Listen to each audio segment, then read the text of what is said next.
Well, happy All Saints' Day. There's a lot to say about All Saints' Day, especially if you're new to the church or new to the way that we do church.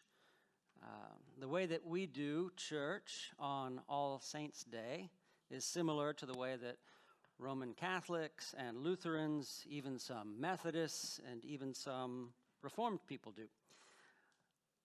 But if you come from no particular Christian tradition, or if you come from a Baptist tradition or a more evangelical church, you might be experiencing All Saints' Day for the first time.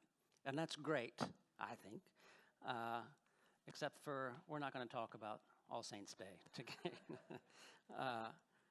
At least not in this sermon. It's still All Saints' Day. But if you want to know the difference between All Saints' Day and All Souls' Day or stuff like that, well, you're going to have to come to the forum, and we can talk about it there, because I want to talk about Zacchaeus today. Why? Precisely because we never get to talk about Zacchaeus, because we're always talking about saints. So let's talk about Zacchaeus. It's his turn.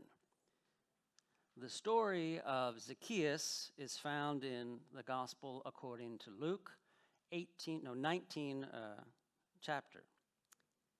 In the story, Jesus and his entourage of apostles and disciples and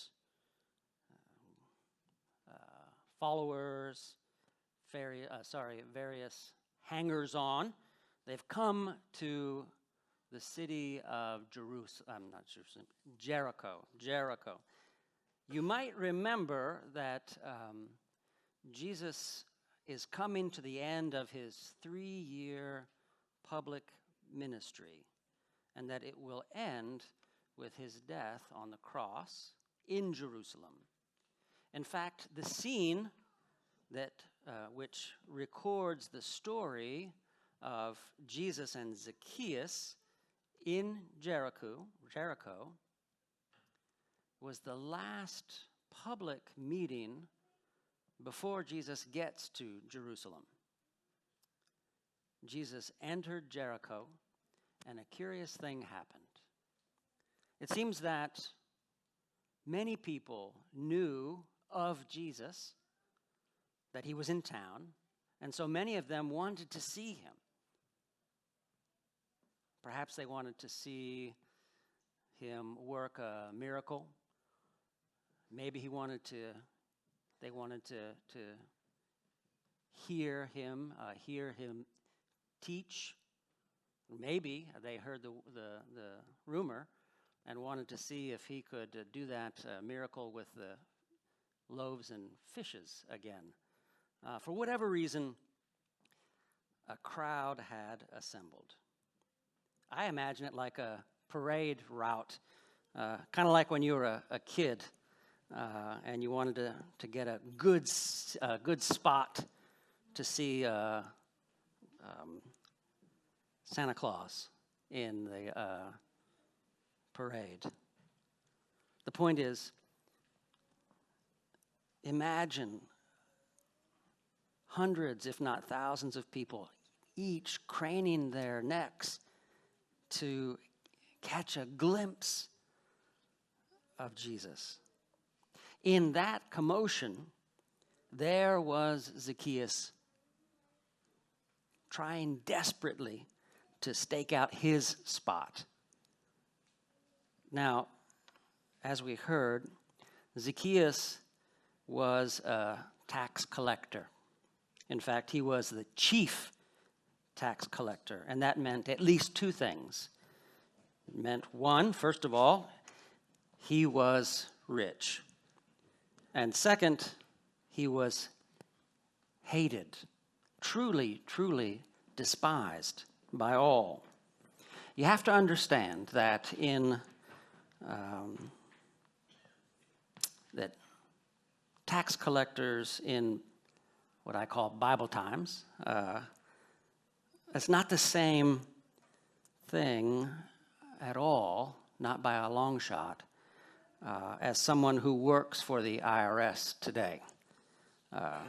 I know that it's not nice to be audited. Nobody likes taxes. But if I had a neighbor who worked for the IRS, I don't think I would hate them just for his job, I hope. But in Bible times, the Roman emperor levied taxes against everyone. The empire was subdivided into provinces, and every province had a tax bill, if you like. Every city and town, every head of household had a tax bill. So the chief tax collectors would bid for the right to collect those taxes. If you got the job, if you got the bid, he would pay the tax for everyone, but at a discount. And then he had the right to collect those taxes in full from the people. It was a big job, so they would often subcontract to downline tax collectors and so on. And as you can imagine, it's kind of like today, there was a tax on everything. There was a just to be alive tax. And if you wanted to travel from where you were to where you wanted to be, there was a tax for that. If you needed to cross a river, there was a tax for that. If you wanted to sell a goat, tax. If you wanted to sell sheep, there was a tax. There was a tax for everything, just like today. The tax collector racket was just that. It was a racket. It was rife with bribery and graft and extortion. That's how you made money as a tax collector in the first century. And that's why everybody despised them. It was so bad, in fact, that courts would not take any legal testimony from any tax collectors because they were known to be liars and cheats. If they were Jewish, they couldn't even go to a synagogue or temple. They were collaborators with the enemy. That's the Romans. So into that system, into our story then, one fateful day, come both Jesus and Zacchaeus. In the commotion, Zacchaeus was trying desperately to stake out his spot. But as we heard, on account of the crowd, he couldn't because he was short. He couldn't see. So he ran ahead and he climbed a tree so that he could see Jesus. And then, right then, when Zacchaeus got up the tree, Jesus stopped and he looked up at that tree, at that short man in that tree, and he said, "Zacchaeus, hurry down, because I want to stay at your house today." So he hurried down, and it says Zacchaeus was happy to welcome him. I love so much this story. I love that Zacchaeus was happy to to have Jesus come into his home. I love Zacchaeus' joy. We have to ask ourselves, why was Zacchaeus overjoyed? It's because the one that everybody else hated, that was the one that Jesus chose. He was, for once, seen and by that, humanized. As we heard, all who saw what just happened, began to grumble and said, he has gone, that is Zacchaeus, has gone to be a guest of one who is a sinner. So fast forward to Zacchaeus' home. We don't know what happened there, but something happened, and something good, I think. Zacchaeus said something to Jesus.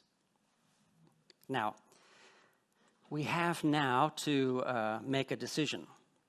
You see, scholars, if you can believe it, scholars cannot decide the best way to translate the next few lines. And it makes a big difference.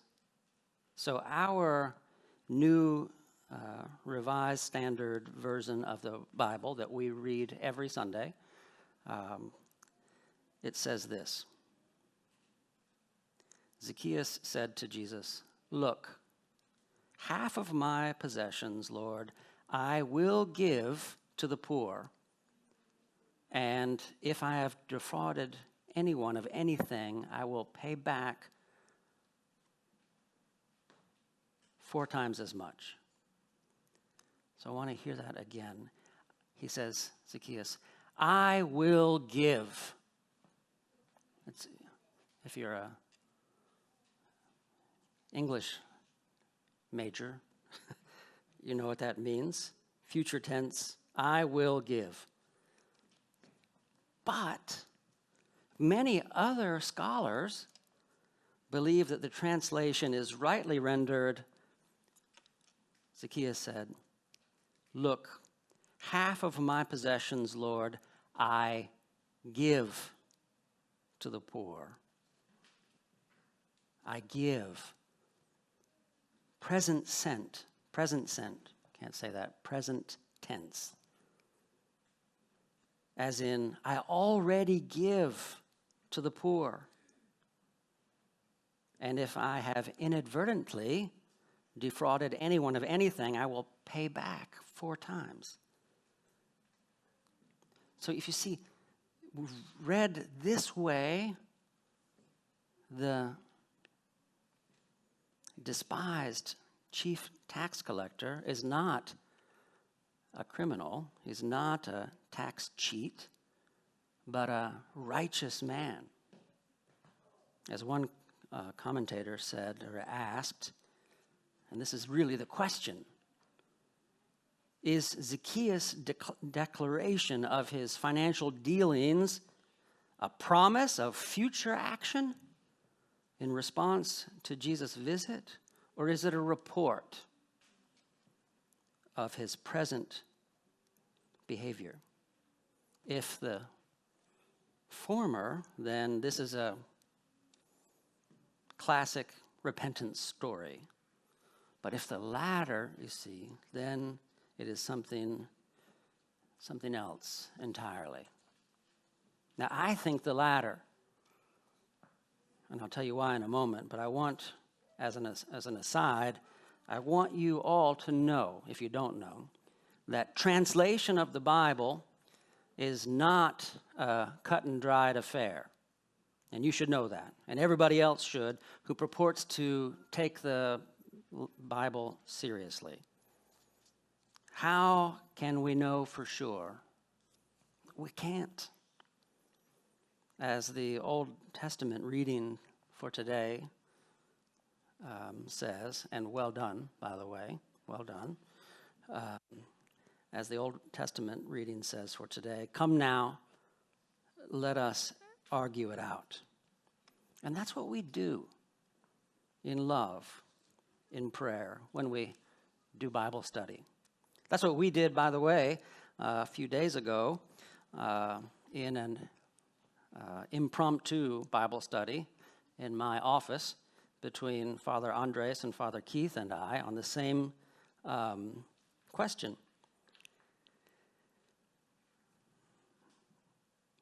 If you have Bible study, you have to have more than one Bible.